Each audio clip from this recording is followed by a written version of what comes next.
Government senior secondary school खारिया के सभी 10-1 के विद्यार्थियों को सुप्रभात। इतिहास में आज का टॉपिक रहेगा पृथ्वी पर जीवन की उत्पत्ति के बारे में आप क्या जानते हो। यानी कि पृथ्वी पर जो मनुष्य है, पेड़ पौधे हैं, इनके जीवन की उत्पत्ति के बारे में आज आप विस्तार से हम चर्चा करेंगे। धरती की आयु अनुमानतः 4 अरब 80 करोड़ वर्ष मानी जाती है।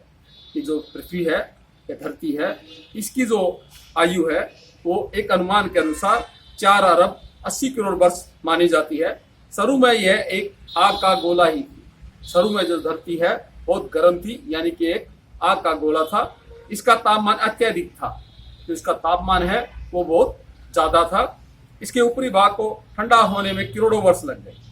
जो धरती जिसके ऊपर हम अब रह रहे हैं, इसकी जो ऊपरी सतह को ठंडा होने में करोड़ों वर्ष लग गए। ऊपरी सतह को ठंडा होने से इस पर पहाड़, नदियां, समुद्र, वायुमंडल इत्यादि बनते गए। धरती के ठंडा होने के बाद ही इसके ऊपर पहाड़, नदियां, समुद्र, वायुमंडल आदि बनते चले गए। भौतिक रासायनिक क्रियाएं, प्रतिक्रियाएं चलती रही, जिसके चलते कुछ विशेष परिस्थितियों में जीव पैदा हुए। कुछ सबसे पहले धरती पर जीवों की उत्पत्ति हुई। माना जाता है कि शुरुआती जीव समुद्र में पैदा हुए थे।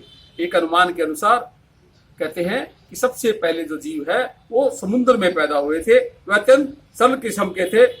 बिल्कुल शुरुआती जीव तो ऐसे ही थे जिनकी कोशिकाओं की दीवार भी नहीं थी, फिर कोशिकाओं की दीवार बनी और एक कोशिका वाले जीव बने।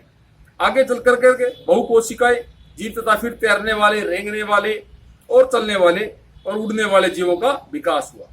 धीरे धीरे कैसे हुआ? पहले तैरने वाले, फिर रेंग कर जो चलने वाले, तैरने वाले, जैसे मछली है, सांप है। रेंगने वाले सांप है जो रेंग करके धरती के ऊपर चलते हैं, और उड़ने वाले जो पक्षी है। तो इनका विकास हुआ सूक्ष्म वनस्पति, वनस्पति माने पेड़ पौधों से, और फिर पेड़ पौधे विकसित हुए। इस प्रकार सरलतम जीवों का विकसित होकर अत्यधिक जटिल कोशिकाओं वाले जीवों का विकास अरबों वर्ष तक चलता रहा। Thank you.